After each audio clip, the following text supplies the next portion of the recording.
Hey guys, today we're going to be talking about solving multi-step inequalities. It's basically like solving multi-step equations, except you have inequalities. Now if you remember last time, I talked about when you were reducing the inequality, if you multiplied or divided each side by a negative number, then you have to flip the inequality. Okay, so our goal here is to decide which of the problems has a situation where you'd have to flip the inequality.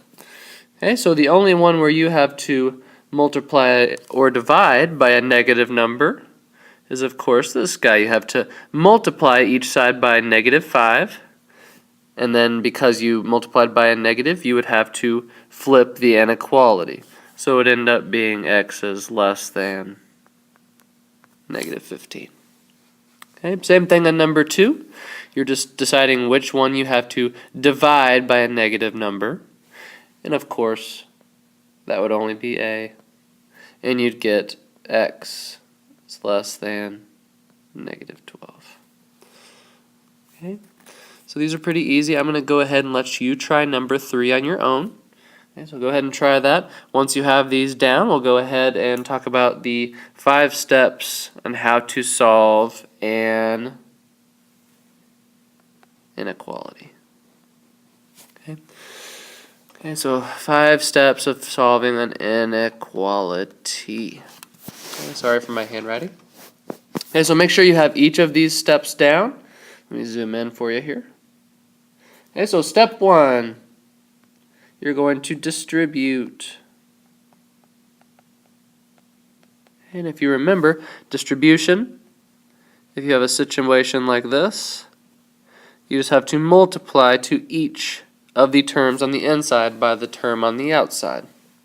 Second step, and remember this is just like solving equations, combine like terms.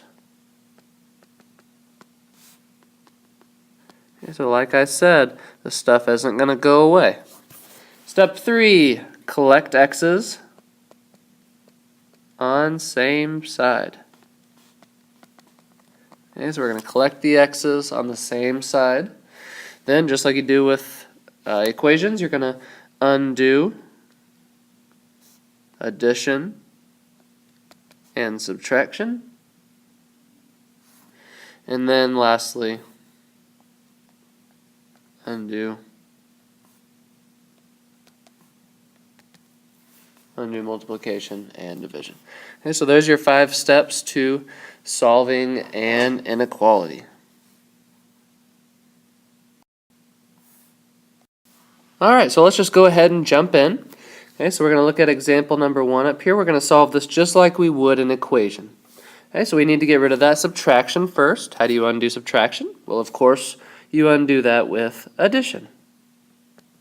Okay, so we're going to add 4 to both sides. Those 4's cancel. Bring down everything as you see it.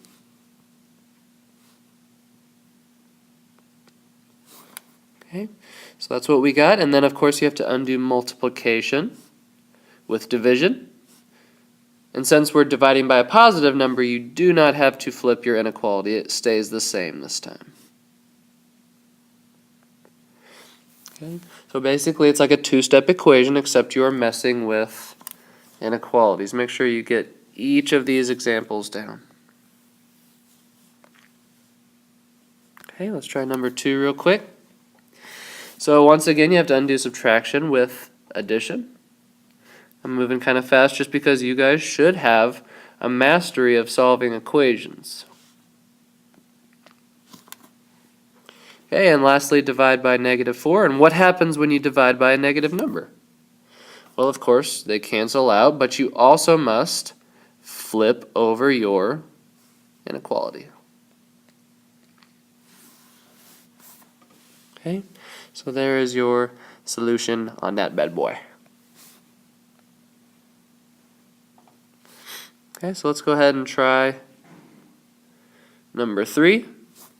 And this time we're just wanting to write an inequality. And it says, qualified applicants must have more than 5 years of service or experience. So they can't have 5, they can't have 4, they must have more than.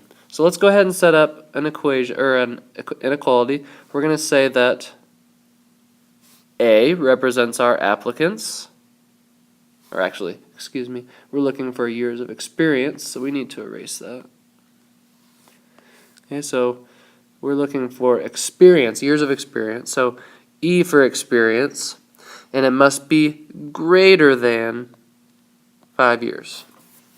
Okay? Very good. All right, example 4 and 5 are a little bit more difficult. I want you to try these by yourself. So on this guy, make sure you're distributing. This guy, make sure you're subtracting fractions using your ABC button. Okay, make sure you're careful to divide by, or when you divide or multiply by negative numbers, to flip your inequality.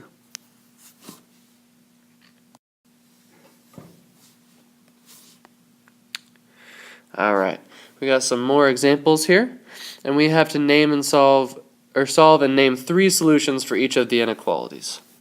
Okay, so we're going to solve these just like we normally would. Let me zoom in for you. Okay, so we got to undo this addition with subtraction. Doink. And that gives you negative 18 is greater than or equal to 3x. And what do you do when you have a number multiplied by a variable? Well, of course, you undo multiplication with division.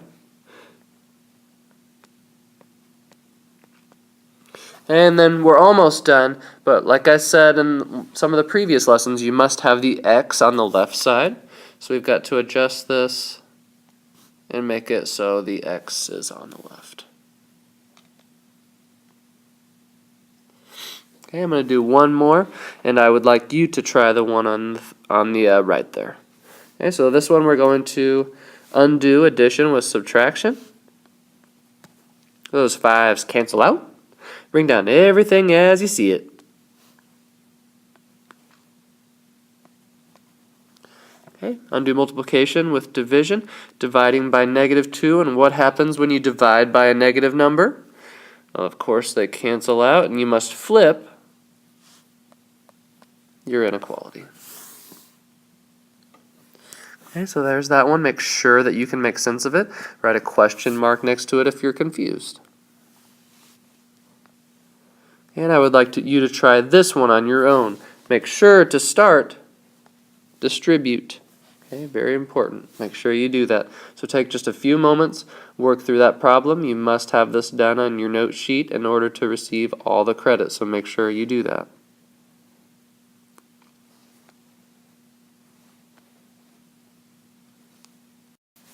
Okay, before we move on, got a little joke for you. How do you know when it's going to be a good day at work? Think about it. Think about it. When you see your boss's picture on the side of the milk carton. Good stuff. Hopefully you guys are old enough to even know what that means. Hey, moving on. You try number 4. We're going to be writing an inequality that models each situation. Okay, so the first one says, there must be at least 20 club members present in order to hold a meeting. So the first thing we need to do is go ahead and set up our variable, and we're looking for number of members. Okay, so we have m for our variable, and there must be at least 20. Okay, so that means there could be 20, there could be 21, 22.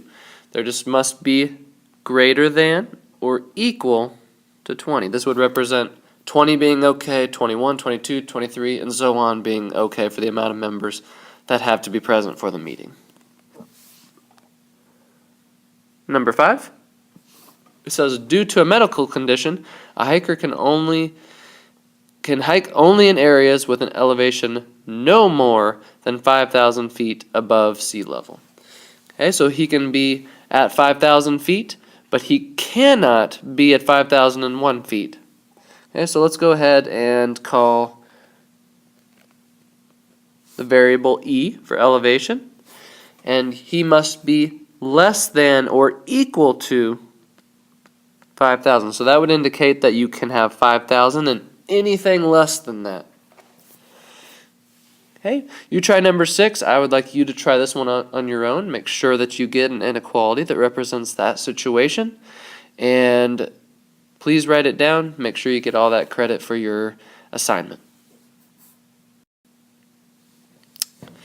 I would also like you to try this one. I'll go ahead and read it for you. Jordan brought $23 with her to Santi Caligan Days. She purchased a t-shirt for $8 and now wants to buy several bracelets for $3 each. How many bracelets can she purchase at most? Okay, so this is a little bit of a challenging problem. I want you to think this one through. Write out any math or anything that you need to try to figure it out. We'll talk about it tomorrow. Okay, have a great night, guys. Peace.